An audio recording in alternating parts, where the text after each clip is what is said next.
Let me tell you something. They get 3 wins on the season. I'm raising the banner. I'm popping the champagne. I'm doing everything I can to celebrate it because yikes. All right, everybody, welcome back. And week 6, boom, is in the books. And let me just say, I hope you had a better Sunday than Tua Tagovailoa did. And the Miami Dolphins, was that the case for you, Boom? Did you have a better Sunday than Tua had?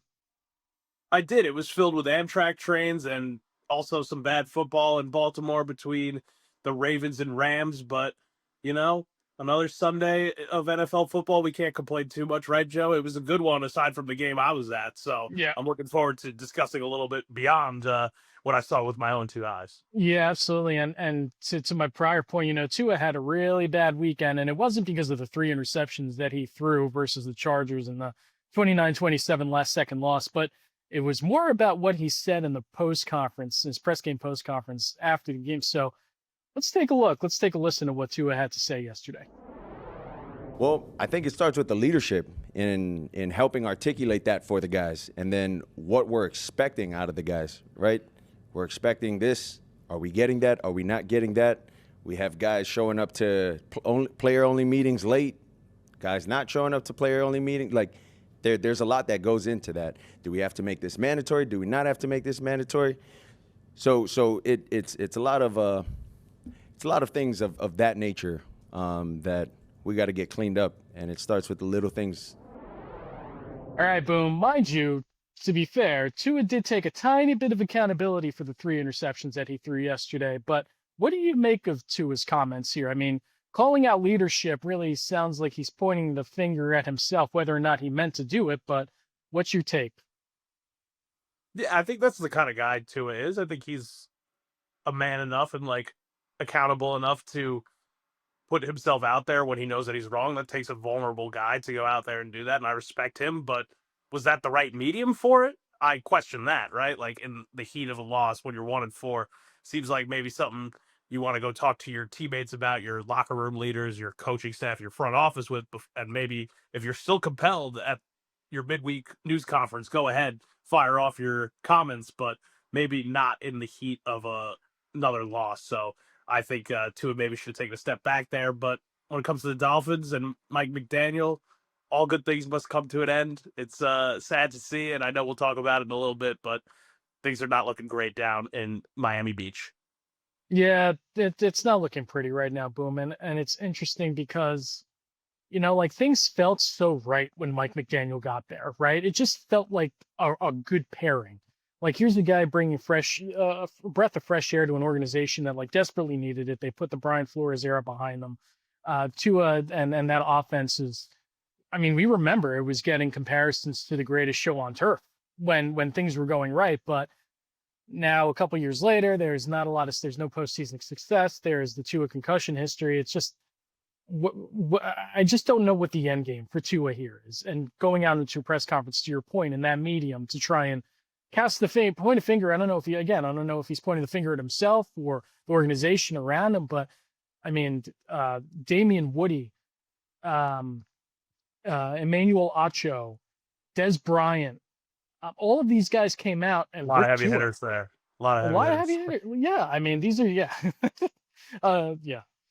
So I don't know. It just doesn't seem. It feels like the train's kind of coming off the tracks of Miami at 1-5. So, well, this is a perfect segue from one quarterback who didn't perform well to a couple other quarterbacks who didn't have a great weekend. And this is, as usual, the Monday morning quarterback. And Boom, I hate to keep ragging on this guy, but you have negative 10 passing yards on the day.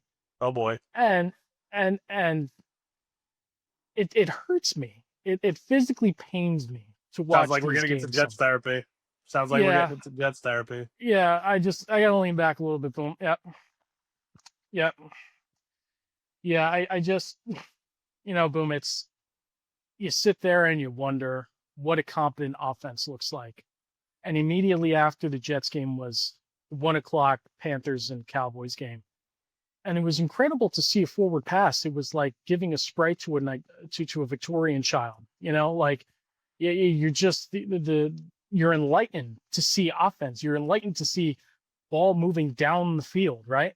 Justin Fields just hasn't been that guy for the Jets. And I kind of knew it when they gave him the $40 million contract. Like, what are they seeing in Justin Fields that the rest of the NFL hasn't seen the first few years of his career? So I want to give you the stat from Michael Nania, who's a very, very smart Jets reporter. Teams with 0 turnovers, 1 takeaway, committed 2 or less penalties, and held opponents less than 250 yards. Super Bowl era teams that check those boxes are 62-0. Yeah. The Jets just continue to make history, brother. But they didn't have Aaron continue to Glenn make coaching history. them. That's your therapist's advice for today. It's not your fault. Reasonable. It's not your fault. But Amazing. hey, Yeah. Justin Fields, listen, man. Justin Fields, what else is there to be said, right? I mean, sacks are a quarterback stat, and he was just taking them all day yesterday. I mean, his time to throw was, the line. So I hate to put him up there again. I think this is our first 2-time Monday morning quarterback, but brother, when you have negative 10 net pass yards in a game, you kind of did it to yourself. So, boom, let's turn it over to you. Who's your Monday morning quarterback for week 6? Yeah, we'll have to get our statisticians on whether he is the first 2-time nominee here. He definitely surpassed Russell Wilson, but I'd have to say that Russ would probably be on that leaderboard if he had started beyond week 3. But I'm going with another guy who has played well. This seems to be my bit here with the Monday morning quarterback. I'm like shouting out guys who are playing fine, but the circumstances around them are just disastrous. I'm going with the South Carolina Gamecock himself, Spencer Rattler. The guy is 17th in ESPN QBR. The Saints are kind of a dumpster fire, though, but he's played a pretty admirable quarterback position in my mind. Another really efficient day yesterday, despite their loss to the Patriots. Yes, he was technically outplayed by Drake Maye, but I think Drake Maye has already entered a better situation than the one Spencer Rattler finds himself in. And look, Rattler's record is always going to follow him everywhere. What is he now? 1-11, 1-10, something like that. So I think he'll always have to battle kind of like that prism that he's viewed through. But if you look at the play itself and you look at how he operates in NFL offense, I think he's bought himself a couple more years in this league as a potential like borderline starter and backup in a bad situation because of how he's played here for New Orleans. All right, boom. So we're 6 weeks into the season. We got a couple more Monday Night Football games, but I got to be honest with you. I don't know who's good, right? Like the NFL is all about parity, and they want all 32 fan bases to kind of feel like their team is in it every week, right? But there are a couple teams out here that, you know what, whether it's reputation or talent, whatever, they look good or they feel good, but I'm just not sure. So we're going to do a little something called second read. So first up, we got the Chiefs. Boom. They had a good week a good game versus the Lions on Sunday Night Football. Battle of who could be representing both conferences and Super Bowl 60. I'm still unsure about them, though. There's something that might not be right. It felt like it was a lot of Patrick Mahomes magic last night. How are you kind of feeling about the Chiefs heading into week 7? And what's so bad about Patrick Mahomes' magic? You might as well sprinkle some of that fairy dust on there if you have the best football player on the planet on your team, right? I like the Chiefs still. The hot take, I know, like in the NFL world, like, oh my goodness, what did he just say? Yes, look, they're 500. Yes, they've been really uninspiring in some of these losses and pedestrian in some of their wins. But I think that the idea that like letting them build until Halloween was a stance that I adopted kind of early in this season, and I'm standing by that kind of all the way through here. And they could be looking by like Mr. Michael Myers by the time October 31st rolls around. So I'm still in on the Chiefs. I think that they are good. Not to mention, boom, they're also going to get Rashee Rice, who's coming back from suspension, potentially eligible for reinstatement. So listen, this team is not even a team, at least on offense, it's playing at its full potential right now. And you look at the running game, and yeah, Pacheco's good. There's guys to be had out there if they want to go that direction. I mean, we know that Andy Reid's never been much for a ground and pound type offense, but if you're looking for a pass catcher out of the backfield, there are guys that are going to be available on the trade market. So yeah, give them a little time. I'm with you there. I'm just, what we've seen, to your point, it's been pedestrian in the wins when we watch the Chiefs, and it's always been spectacular to watch, right? Like it's always been special. I don't know if it's just fatigue at this point, like knowing what you're going to get with them or what, but I don't know. We'll see. We'll see moving forward. All right, boom. What about the New England Patriots in the AFC East, like Drake Maye's been playing some real good ball out there. Mike Vrabel seems to be having that team heading in the right direction. Schedule seems to be easing up for them too. What's your take on the Patriots from second read? Yeah, these 2025 Patriots remind me a lot of the 2024 Washington Commanders in the sense of like complete culture turnaround with a first-year head coach. No, it's not a rookie quarterback, but it's the guy taking one pick after Jaden Daniels and Drake Maye.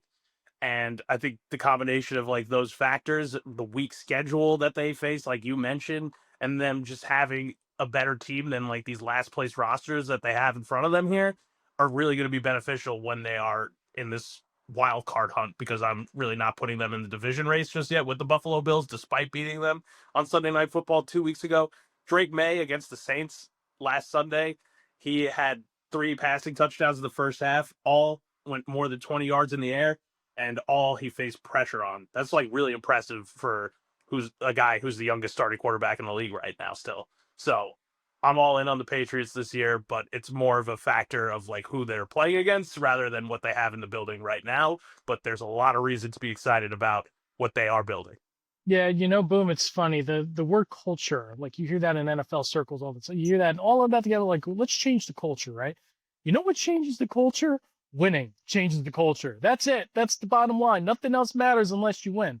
And Vrabel's done a good job with that team so far. I mean, the Buffalo Bills game on Sunday Night Football in Week 5 was like your rival, right? That's like, all right, Braves isn't here to play. Drake Maye isn't here to play. These guys are actually going to take a run at the division. Maybe not this year, but it feels like Josh Allen's maybe short-lived run at the top, given that Tom Brady was there for a while. Short-lived run at the top of the AFC East might not be. You got Drake Maye there now, and Tua. We'll see what Tua is moving forward, and at least they still don't have to worry about the Jets though. So we'll see.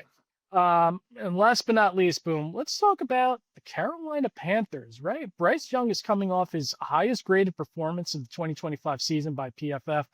They were going throw for throw with Dak Prescott, and we know Dallas for how maligned they've been this season. Their offense can put up points, and they were going throw for throw with them. It was a really exciting game. So what's your take on the Carolina Panthers? Are they good? What's your second read? My second read, it might even be my first read, is that they've played the 2 most exciting games of the weekend in back-to-back weeks, maybe, like at least in the early windows that they're scheduled in. So shout out to the Panthers for being awesome on the entertainment level, and shout out to Bryce Young. I'm a Panthers guy, right? Like I picked them to win the division past couple years. I'm in on the Bryce Young train. I've been proven extremely wrong over the years. So for them to be 3-3, 1/3 of the way through the 2025 season feels like a win. But at the same time, like I'm actually like inverse of where I am with them on the Patriots. I think it's like more of a product of just the bad competition that they faced, and like I don't know how sustainable it is. Like I just don't see this team really contending at all for like a playoff spot still. Especially within their division because of how the Bucks have raced out to such a big lead. I thought that would be kind of their path in, would be kind of via a weak NFC South, but the Bucks have kind of like put their foot down on that. But there's a couple Bryce Young numbers I do want to shout out from yesterday, and just in total, he has 9 career wins, 8 of them via fourth quarter comebacks. That says something to me. And then against the Cowboys, while trailing yesterday, he was 10 for 10 with 125 passing yards, 3 touchdowns, and a perfect 158.3 passer rating. Yes, it's the Cowboys defense, but just wanted to shout out Bryce on that. All right, Boom, let's get the temperature check rolling a little bit, because you want to take a look at hot seat rankings. They give you 6 head coaches here. You give me their hot seat ranking, just rapid fire as we get through these. So let's start with Miami Dolphins head coach Mike McDaniel. What do you think? Yeah, we talked about it a little bit earlier, Joe. I'm going with Mr. McDaniel on the flaming level here. It's just looks like it's over in Miami, and just because it doesn't look like it's going to get better at any point this season, especially without Tyreek Hill. So, end of the line. Let's head over to Cleveland and Kevin Stefanski. What would you put his hot seat at, his temperature at right now? I'll put it at warm just because of the record. Might not be the best look, but I know that the Haslams are high on Stefanski. I think you'd have 24, 25 NFL teams kind of being like, is our guy as good as that guy were he to hit the open market? I think he's like a pretty good head coach. So I would be wary of moving on from him, but I would look to get him a quarterback that he could actually develop. Sometimes it's a new voice in the room. That's all you need, right? Boom. And who knows if that's the case. He's not a bad head coach at all, but it might just be time to move on. Now let's start a little curveball here. Boom. Not a current head coach, a former head coach, but current defensive coordinator for the Dallas Cowboys, and that is Matt Eberflus. Who would you put his hot seat at? I'm going to go with Toasty just because of how brutal that unit has been. And there's no hiding it, right? Because of the Cowboys' prominence and all of their national TV slots and how much First Take loves to talk about them, how much we love to talk about them. So if first-year head coach Brian Schottenheimer gets to the end of the year and it's like, all right, we got to make a couple staff changes to explain our record and our missing of the playoffs should that happen to them, like Eberflus is probably the first name that he'll be handing to Jerry Jones to give a pink slip to. All right, let's head out to Baltimore and John Harbaugh. The Ravens haven't looked good this year. I know that injuries are a lot to do with it there. No Lamar Jackson, defense is in shambles. What's your take on John Harbaugh? Ice cold. John Harbaugh is Baltimore. Baltimore is John Harbaugh. Outside of something like really disastrous, I don't see them moving on from Harbaugh during the season, after the season. I think it would be extremely unwise because of who he is as a Super Bowl winning coach, as a guy who has proven, like in his CEO style, how to press the right buttons of when, okay, Greg Roman designed an offense for Lamar Jackson. All right, that's run its course. Let me go get the best guy from college and Todd Monk and bring him here. Set records for NFL offenses. Develop a defensive coordinator in Mike McDaniel. Okay, now he's a head coach. Like all these different things. Like I think just the way that he runs his program here is kind of like a college program, and it's one that's been really successful for 2 decades now. So I don't know why you would move on from that. All right, boom. Last on the list, first year head coach on here. Aaron Glenn, still looking for his first win, Jet head coach. Where would you put his seat at?